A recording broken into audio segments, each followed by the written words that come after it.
말씀은 출애굽기 20장입니다. 12절 말씀 같이 봉독하십시다. 내 부모를 공경하라. 그리하면 네 하나님 여호와가 내가 준 땅에서 내 생명이 길리라. 아멘. 오늘 어버이 주일인데요, 우리 어버이 되신 어르신들은 주 안에서 건강하고 장수하시길 바랍니다. 어버이 주일에 늘 생각하는 그 말씀이 뭔가 하면 참 효도를 더 해드렸어야 되는데 그러지 못한 아쉬움들이 많이 있죠. 안타까움들이 늘 있습니다.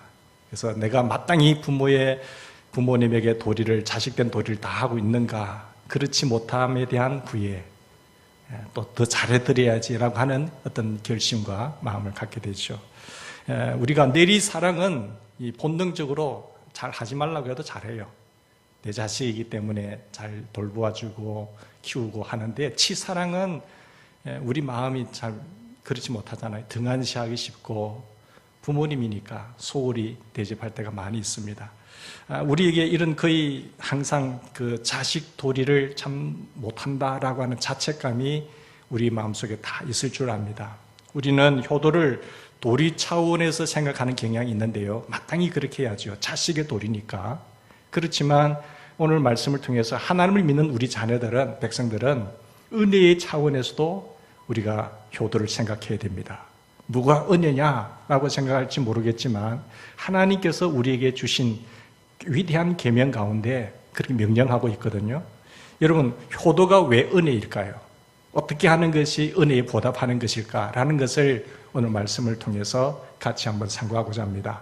오늘 말씀 보면 하나님은 네 부모를 공경하라고 하셨습니다. 이것은 인간이 마땅히 지켜야 할 10가지 계명 중에 인간을 향한 도리 가운데 첫 번째가 부모를 공경이라는 것이죠. 하나님은 십계명을 주실 때에 제일 먼저 그 백성들에게 하나님의 은혜를 먼저 주셨습니다. 오늘 2절 말씀에 보면 내가 네 종되었던 집에서 나올 때에 그것을 잘 생각해봐라. 네가 노예의 용광로 속에서 고통 속에 있을 때에 내가 너희들을 해방시켰지 않느냐. 그 억압의 장소에서 자유케 하였지 아니하냐. 너희들을 이곳으로 이끌어낸 여호와 하나님이라 라고 말씀을 하고 있습니다. 그것을 2절에 말씀해 주는데, 그 하나님은 이스라엘 백성들을 노예의 땅에서 해방해서 인도하여 내셨는데 그것이 바로 하나님 은혜라는 것이에요. 우리는 도저히 여기서 해방될 수 있는 존재도 아니고 내가 자유함을 누릴 수 있는 그런 사람도 아닌데 하나님의 특별한 은혜로 그 억압에서 자유하게 된 거예요. 자기들이 잘났어도 아니고 수요가 많아서도 아니고 하나님의 택함을 입은 하나님의 백성들이라는 것입니다.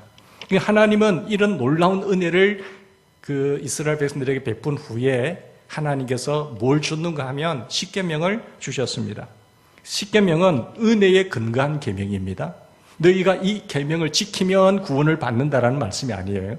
이 계명을 잘 지키면 구원받고 이 계명을 못 지키면 구원 못 받아, 이런 것이 아니라 택하고 구원받은 후에 주시는 하나님의 계명이죠.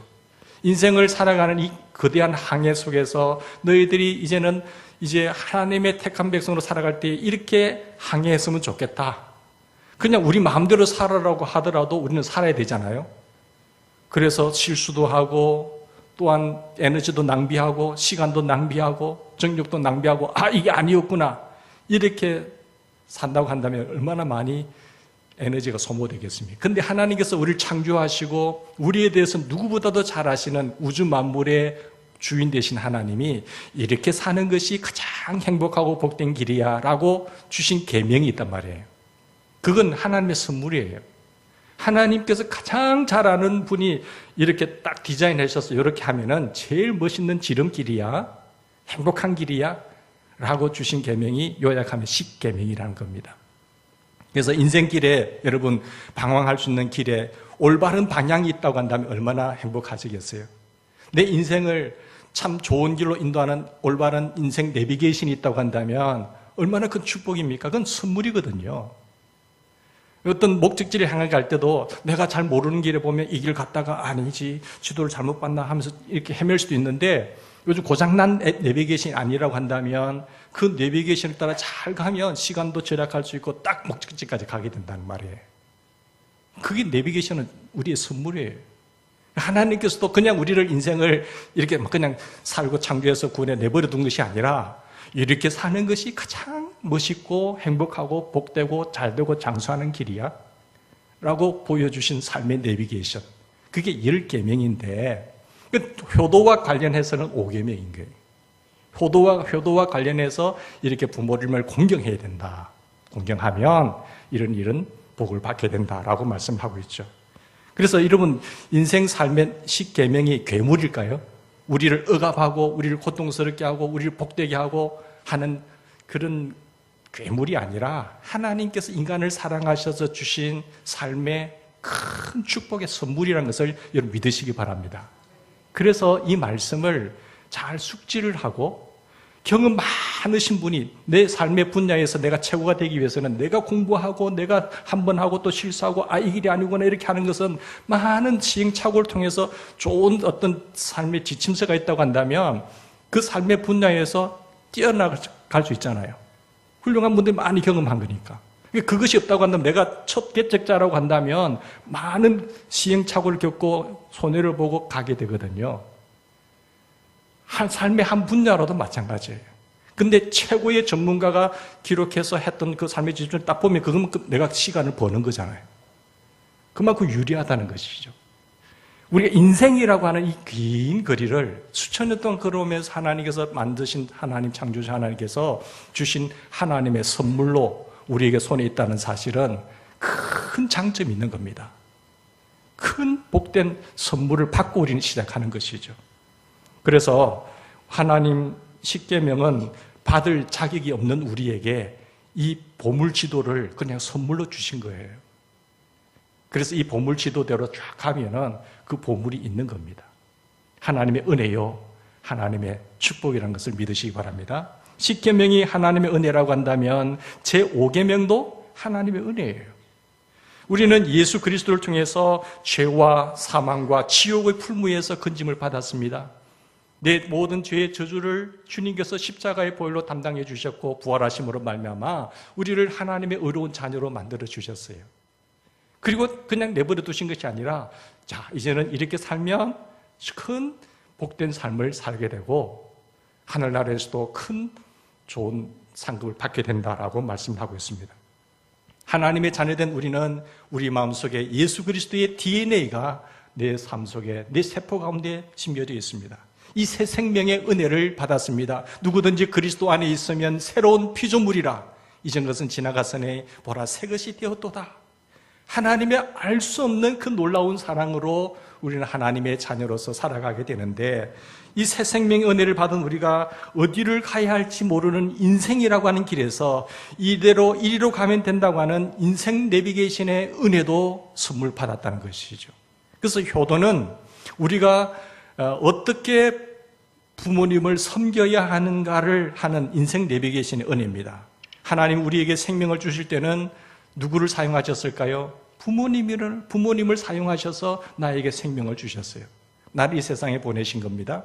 뿐만 아니라 부모는 하나님 우리에게 생명을 주시는 하나님 인생 생명의 통로로 뿐만 아니라 구로지연이라는 말이 있는 것처럼 부모가 해산의 수고를 통해서 자식에게 생명을 주신 것이 은혜라는 것이죠.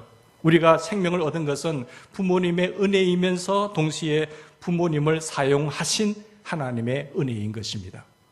부모는 하나님의 생명의 은혜의 통로일 뿐만 아니라 우리가 삶을 살아가는 데 있어서 생활의 통로예요.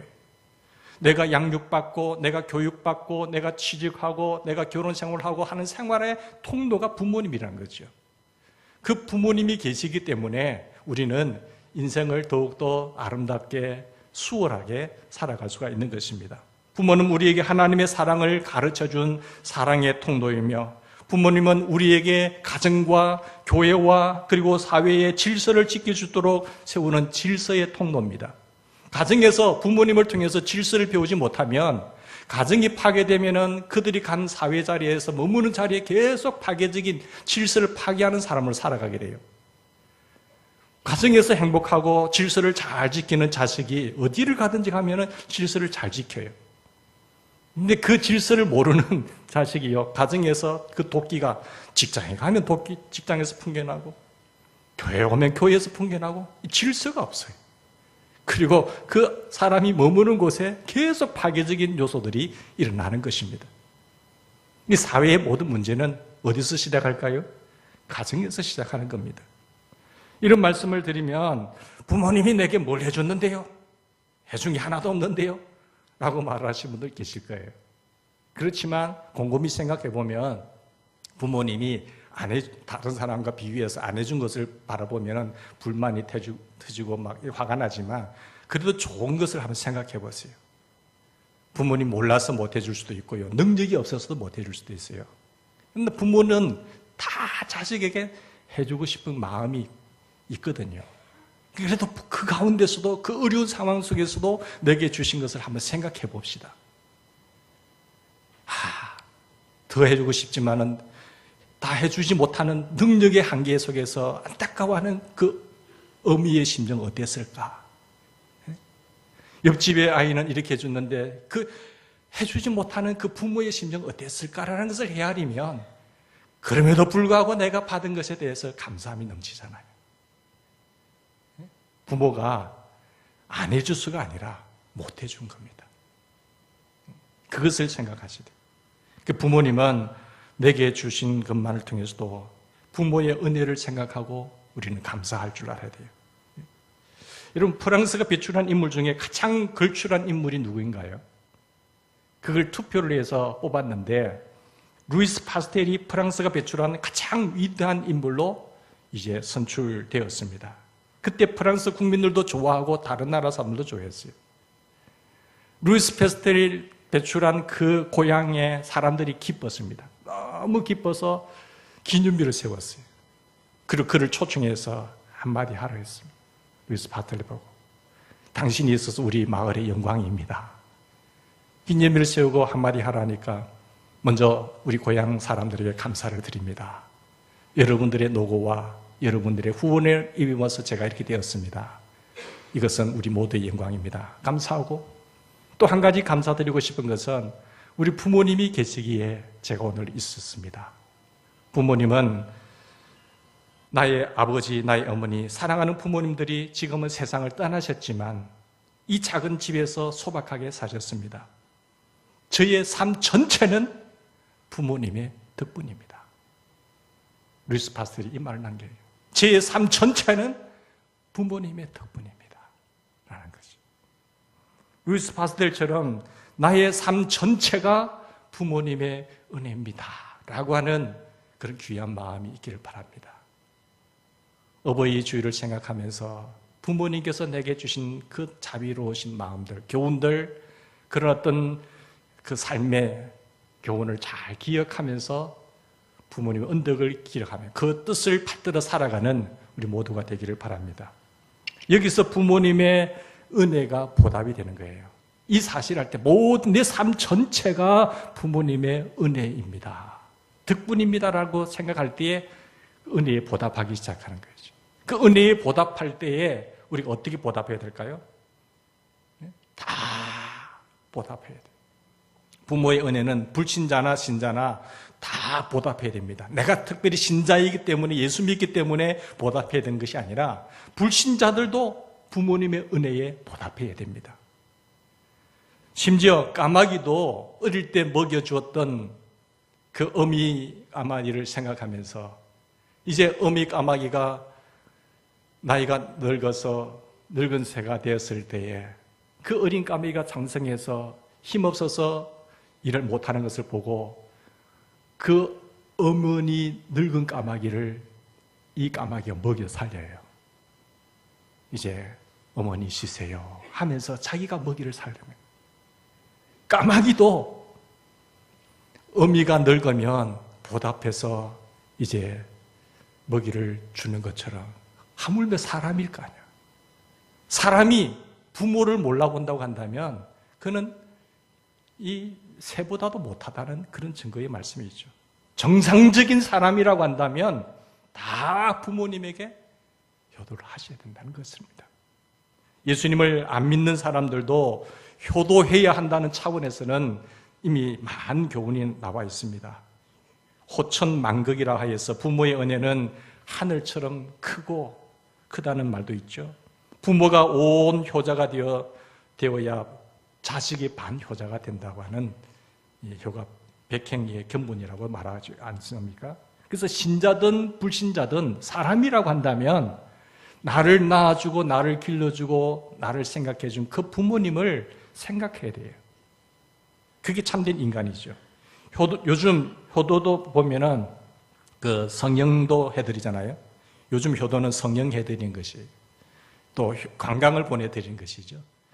이제 해외여행 한번 다녀오세요. 힘이 있어요, 같이. 효도 관광, 효도도 그 상품이고 또 그 식사를 잘 대접해드리는 것도 그 효도의 선물이죠. 뿐만 아니라 이 청소 로봇도 사드리고 작은 먼지까지 빨아들이는 이제 좀 쉬세요 하면서 사드리고. 근데 부모님들은 그걸 하나 받을 때에 그 마음이거든요. 자식이 나를 생각하고 있구나. 그러면 마음이 뭉클해지는 거예요. 그러니까 더 작은 것을 하더라도 남은 관광을 보내준데 너는 뭐 하느냐 이게 아니라 그 힘든 상황 속에서도 나를 생각해서 선물을 하나 할 때에 부모는 감사하는 거예요. 힘이 나는 거죠. 그래서 우리는 불신자든 신자든 다 부모님에게 은혜에 보답할 줄 알아야 돼요. 그게 참된 사람이죠. 정상적인 사람이라고 한다면 효도해야 됩니다. 사랑하는 여러분 어떻게 효도하세요? 성령 해드립니까? 아니면 로봇 청소기 사드립니까? 아니면 관광을 보내드리십니까? 전화도 하시고 용돈도 매일 드리시고 용돈을 매일 챙겨 드리셔야 돼요. 아유 우리 새끼 학원 보내고 다 떼고 하면 못하는 거예요. 먼저 딱 드리세요. 이건 어머니 겁니다. 11조는 교회하고 11조는 나에게 가져와야 된다. 가르치세요. 가르치라. 11조는 내내 가봐요. 11조는 하나님께, 11조는 그리고 나에게 가져. 어릴 때 가면 예의하여. 커서 가르치면 생각이 머리 커서 안 된대요. 어릴 때 계속 세뇌 교육을 시켜야 돼요. 11조는 하나님께, 또 11조는 나에게 가져와야 된다. 네. 그러면 그게 부모님들이 제일 좋아해요. 용돈이 제일 좋아요. 용돈을 드리면 부모님들 알아서 쓰시거든요. 좋을 때. 기분 좋단 말이에요. 그게 내가 잘 되는 길이에요. 여러분, 우리가 부모님 은혜에 보답할 때에 다 사랑, 효도해야 되지만 더 우리는 믿는 자녀이기 때문에 더 하셔야 돼요. 예수님을 믿는 우리는 불신자보다도 더 효도해야 되는데 성경은 이런 면에서 분명한 교훈을 가르쳐주고 있습니다. 여러분 디모데전서 5장 4절과 8절 말씀에 보면 이런 말씀이 있어요. 만일 어떤 과부에게 같이 읽어봅시다. 자녀나 손자들이 있거든 그들로 먼저 자기 집에서 효를 행하여 부모에게 보답하기를 배우게 하라. 이것이 하나님 앞에 받으실 만한 것이라. 과부가 되었어요. 근데 내 혼자 있는데 그에게 자녀도 있을 거잖아요. 손주들 있을 거잖아요. 근데 그들로 먼저 자기 집에서 효를 행하여 부모님에게 보답하기를 배우게 해야 돼요. 이걸 가르치지 않으면 자식들 망하는 길을 가르치는 거예요. 내가 먼저 부모님 살아계실 때 효도를 해야 되고 두 번째, 내 자식들에게 그것을 가르쳐야 됩니다. 그걸 가르치지 않으면 내가 하지 않으면 누가 보고 있어요? 내 자식들이 다 보고 있거든. 내가 효도를 못 받아요. 심은 대로 거두는 겁니다. 내가 부모님 살아계실 때 효도를 잘 해야 자녀들이 부모님은 어른 되면 저렇게 해야 되구나 자동적으로 배우거든요. 근데 본인은 효도 안 해놓고 자기 자식들에게 효도만 받으려고 하니까 문제가 되는 거잖아요. 이러면 자꾸 안 되는 집안은 안 되는 거예요. 우리 믿음의 가정들은 다 효도의 가정이 되어서 내리 축복의 아름다운 모습이 나타나기를 바랍니다. 그러면 내가 먼저 부모님에게 효도하지 못한 걸 철저하게 회개하셔야 돼요. 아유, 제가 하나님 받습니다. 제가 불순종해서 이렇게 삶을 산 걸 용서해 주십시오. 그러나 하나님 나는 잘못했는데 이 자식만큼은 그렇게 되지 않도록 도와주세요. 이 자식만큼은 하나님 그렇게 되지 않도록 피눈물 나면서 기도하면서 효도할 수 있도록 가르쳐야 되는 거예요. 그래서 하나님께서 받으실 만한 것인데 그 다음 절 보세요. 8절 말씀 뭐라고 했습니까? 시작. 누구든지 자기 친족, 특히 자기 가족을 돌보지 아니하면 믿음을 배반한 자요, 불신자보다 더 악한 자입니다. 예수 믿으면서 교회 다니면서 부모님을 알지 못하고 효도하지 않으면 참 믿음을 배반한 사람이에요. 그건 참 믿음자가 아니거든요. 자식 눈앞에 자기 생명을 위해서, 자기를 위해서 들인 부모를 기억하지 못하고 믿음 생활을 한다? 그거는 아닌 거예요. 불신자보다 더 악한 사람이에요. 하나님께서 단정하고 있잖아요. 그래서 우리는 내 눈앞에 계신 그 부모님을 공경하셔야 돼요. 그리고 효도하셔야 돼요. 하나님은 자신의 외아들 예수 그리스도를 우리 죄 때문에 다 내어주셨습니다. 그리고 무죄하신 예수님께서 우리를 위해서 십자가의 보혈의 피를 흘려주셔서 우리를 새로운 하나님의 자녀로 거듭나서 생활하게 살게 하셨습니다. 그리고 우리는 이 하나님의 놀라운 은혜 있잖아요. 나를 위해서 무언데 그분이 십자가에 피 흘려 죽으시고 자기 독자 아들도 아끼지 않고 십자가에 매달리셨는가 생각하면 그 하나님의 은혜를 생각할 때마다 너무너무 감사하잖아요. 그리고 그 은혜를 안다고 한다면 먼저 하나님의 은혜에 보답해야 되는데, 하나님은 어떻게 보답하냐? 먼저 내 부모를 공경하라. 하나님의 최고의 은혜를 받은 사람답게 하나님 은혜에 보답하는 길은, 부모와 관련해서 볼 때는 부모와 관련해서는 그 부모님의 은혜에 효도하는 것이 하나님 은혜에 보답하는 것이에요.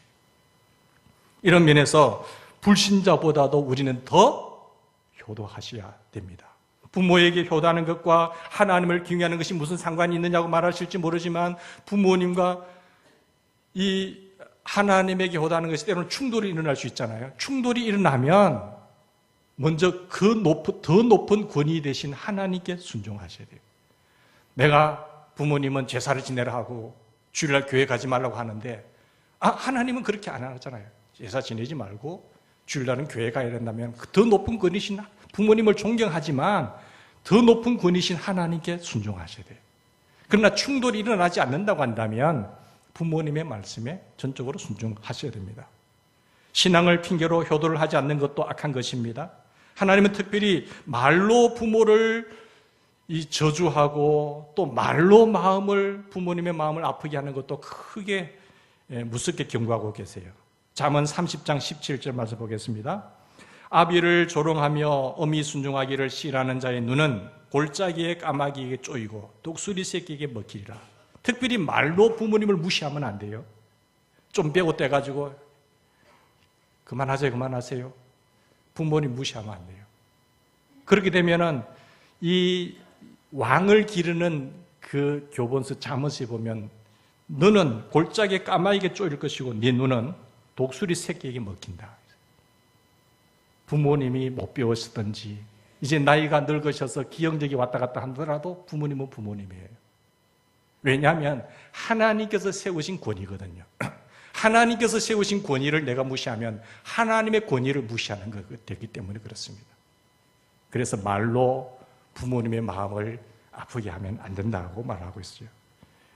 요즘 사람들은 늙음을 싫어하잖아요. 젊음만 좋아하기 때문에 그래서 염색도 하는 거예요. 까맣게 하는 거죠. 젊어 보이기 위해서. 그래서 너 좀 젊어 보입니다 하면은 10년 젊어 보입니다 하면 기분이 좋잖아요. 좀 더 젊어 보이기 위해서 옷도 새 옷 사 입고 차도 새 차 사고 싶고 뭐든지 새 걸 하고 싶은 거예요. 그게 인간의 본 마음인 것입니다. 그러나 이 뒷방 늙은이라는 말이 있지 않습니까? 자꾸 뒷방 늙은해가지고 더 뒤에 어두운 곳에 있게 만들고 그렇게 하며 노인들을 무시하면 안 된다는 거죠. 부모님들이 왜 이제 나이 늙으셨느냐? 나를 빈대기 위해서 그렇게 힘겹게 땀을 흘리고 수고하고 다 뒷바라지 하느라고 그렇게 된 거예요. 그렇다고 한다면 오늘 이제 초라해 보인다고 해가지고 내가 부모를 모르게 한다. 오늘 내가 얼굴이 쭈글쭈글하다고 해서 에이구 나는 잘 됐으니까 부모님을 무시하고 이렇게 하면 안 된다는 것이죠.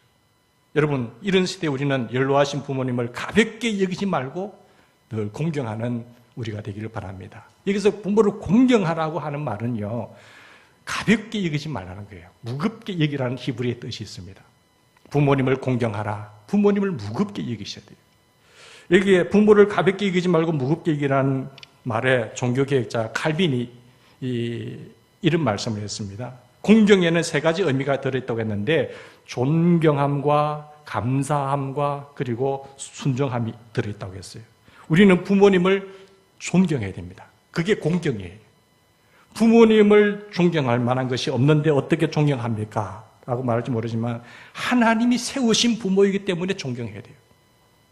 그래서 부모님을 존경하지 않는 것은 그 권위를 주신 하나님을 무시하는 것이라니까요. 하나님을 존경하는 것이 하지 않는다는 행위와 똑같은 것이죠. 존경의 대상, 하나님과 연결되어 있기 때문에 존경해야 되는 거예요. 하나님이 세우신 권위들이 있잖아요. 그들을 건드리면 하나님을 건드리는 것이 되는 것입니다. 우리는 부모를 존경할 뿐만 아니라 부모님에게 감사해야 되고 또 부모님의 말씀에 순종해야 됩니다. 그게 공경이라고 하는 단어에 포함되어 있습니다. 우리는 부모님의 단점만 보고 무시하면 안 됩니다. 뿐만 아니라 부모님을 존대하고 감사하고 항상 부모님의 말씀에 순종하는 우리가 되기를 바랍니다. 여러분, 우리가 불신자보다 더 효도하고 늘 또 효도하셔야 돼요. 다 효도해야 되고 불신자보다 더 효도해야 되고 늘 효도하기를 바랍니다. 항상 효도하셔야 돼요. 어버이날에만 선물 갖다 드리는 것이 아니라 매달 용돈을 드리셔야 돼요. 선물해야 돼요. 부모님의 마음을 즐겁게 해드려야죠. 그렇게 하면 하나님이 복을 주신다고 약속한 거예요. 하나님 복을 안 줘도 되지만 그 당연한 것이지만 은혜를 보답하는 것은 근데 하나님 이렇게 하면요 내가 너에게 보너스로 복을 줄게 이걸 약속하셨어요. 오늘 본문 말씀 보세요. 내 하나님 여호와가 내게 준 땅에서 내 생명이 길리라. 길리라. 근데 이 신약 성경에는 덧붙여서 뭐라고 말하는가 하면 같이 봐야 되니까 내가 땅에서 잘 되고 장수하리라. 이 복을 주겠다는 거예요. 여러분, 우리가 효도하면요 장수의 복을 받습니다. 무조건 장수만 하는 게 복은 아니죠. 신약성경 보니까 땅에서 잘 되고 장수하리라. 내가 아프지 않는 상태에서 건강한 상태에서 장수해야 돼요. 자녀들이 잘 된 상태에서 장수해야 진정한 복이에요. 그렇지 않으면요 오래 사는 것이 지옥입니다. 병들어서 오래 살아보세요. 고생하는 거죠. 자식들이 빌어먹는 자식들 사이에서 오래 살아보세요. 부모님들이 마음이 두 번 십자가를 못 박는 거예요. 그렇지 않으려면 내가 부모님에게 잘해야 돼요. 그죠? 그래서 내가 먼저 복을 받고 이 복 받은 것을 자녀들이 보고 또 가르쳐서 내 자녀들이 그렇게 살도록 가르치고 복을 받을 수 있도록 만들어줘야 돼요. 네? 이렇게 하지 않는 자녀들 보면요 절대로 하나님의 크신 은혜를 복을 못 받는 것이죠. 이 보면 부귀를 누리는 것을 말하고 우환이 없이 사는 것을 말하고 하나님을 섬기면서 건강하게 오래 사는 것이 하나님의 복이에요. 그걸 약속하고 있는 거예요. 자식이 부모에게 효도하면 여러분 가족의 관계가 튼튼합니다. 가족의 관계가 튼튼하면요 이게 사회로 흘러가요. 가정이 화목하고 가정이 관계가 좋고 질서가 잡히면요 그 자녀들이 뻗어가는 곳에 다 행복한 영향력을 미쳐요. 그런데 가정이 파괴가 되고 질서가 없고 부모를 무시하고 질서가 없는 가정에 그 집안에서 가는 곳은 다 사회 질서가 깨져버리게 되는 거죠. 편리하게 사는 것을 다 자기를 위해서 살게 된 거죠. 그러니까 가정의 토대, 효도의 토대가 사회의 토대가 되는 겁니다.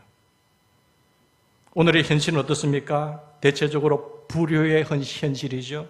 자식이 어릴 때는 철이 안 들어서 불효하고 너도 엄마 아빠 돼봐라 한 말씀을 듣고 엄마 아빠가 된 이후에는 보면 자식 키우느라고 바빠서 불효하고 부모님 세상 떠나고 나서는 후회하면서 그래도 마지막 할 수 있는 것이 장례식 거창하게 치르는 것이 효도인 줄 알고 착각하는 거죠.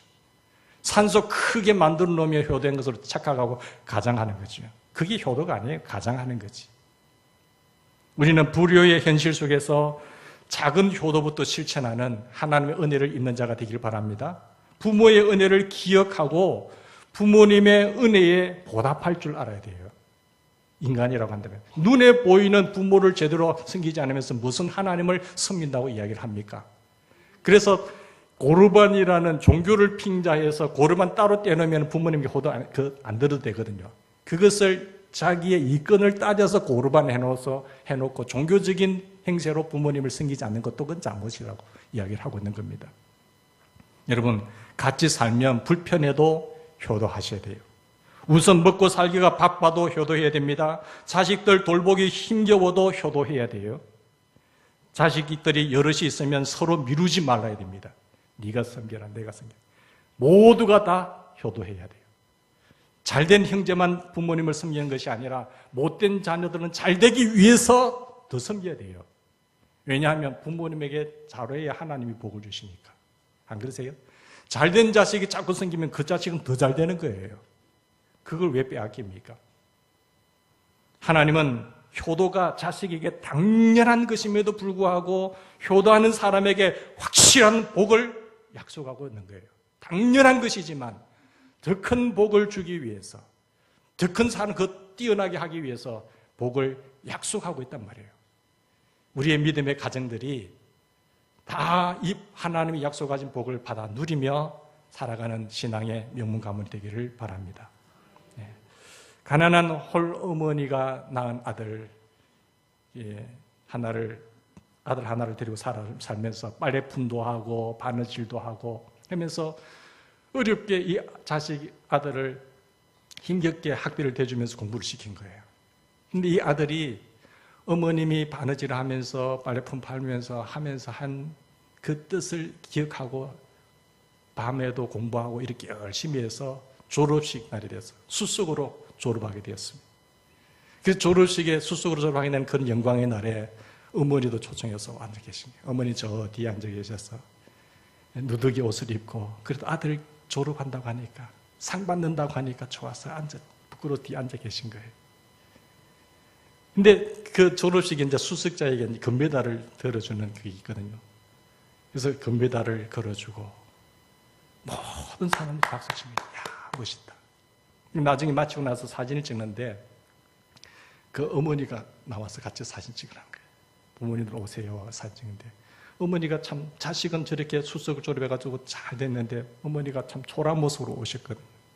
그럼에도 불구하고 사진 찍을 때 등등이 부모님 오셔서 이 아들이 뭐라고 했는가 하면 이 메달은 어머니가 거셔야 됩니다 하면서 자기 메달을 벗어서 어머니에게 걸어드린 거예요. 그래서 사람들이 다 너무 부러워서 박수를 치고, 야, 저 아들 뒤에 어머니가 있었구나. 참 누추하지만은 저 어머니가 저렇게 된 것은 아들을 저렇게 키우기 위해서 저 모습이구나. 그 하나도 부끄러운 거 아니에요. 그래서 이 광경을 보고 나중에 하나님이 또 어떤 복을 주시는가 하면은 대통령이 되는 축복을 주신 거예요. 그래서 미국의 나라를 섬길 수 있는 그 영광을 드러내는 그 윌슨 대통령이 바로 그 아들입니다. 윌슨 대통령. 내가 부모님에게 그 뜻을 유지해서 잘 받들어 섬기니까, 이 영광을 돌려드리니까 나의 영광이 아니라 어머니의 영광입니다. 어머니를 세워드리고 부모님을 세워드리니까 어머니도 즐겁고 하나님도 아시고 온 나라를 다스릴 수 있는 그런 자리까지 올리시는 것을 보게 되죠. 여러분, 효도는 도리일 뿐 아니라 은혜입니다. 부모님은 하나님의 은혜의 통로입니다. 그래서 어머니를 기억하면서, 아버지를 기억하면서 효도를 잘 하셔서 덤으로 하나님의 축복까지 받는 그런 귀한 삶의 가정이 되기를 간절히 바랍니다. 같이 기도하십시다. 하나님 아버지,